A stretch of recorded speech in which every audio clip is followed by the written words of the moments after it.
6 people were killed when a suicide bomber blew himself up in Kabul Monday, close to where scores of Afghans had been protesting against Taliban attacks on the minority Hazara ethnic group.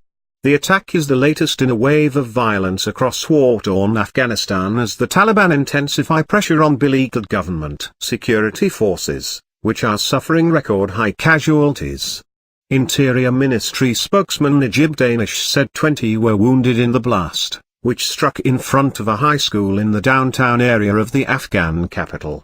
Initial reports indicated most of the victims were members of the security forces, but Danish said civilians, including several women, had borne the brunt of the carnage. A photo shared on WhatsApp showed several bodies lying on the ground. The suicide attacker on foot wanted to target protesters, but he was stopped at a security checkpoint some 200 meters from the site, Interior Ministry Deputy Spokesman Nasrat Rahimi said. A police officer at the scene said he saw 10 to 15 casualties on the ground, as well as body parts. The center of Kabul was blanketed with heavier than usual security for the protest, which began on Sunday night and continued into Monday.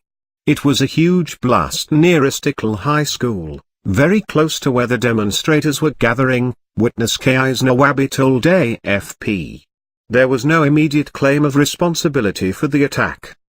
The Kabul explosion came as Afghan security forces step up ground and air offensives in Jaghari and Milistan districts, where Hazara pro-government fighters and Afghan troops are battling the militants.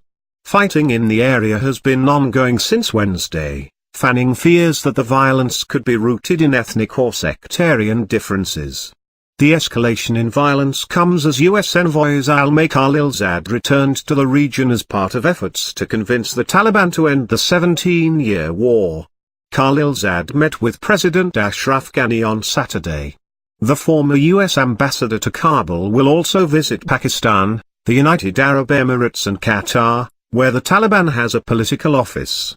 A Taliban delegation met with Khalilzad in Doha in October to discuss ending the Afghan conflict.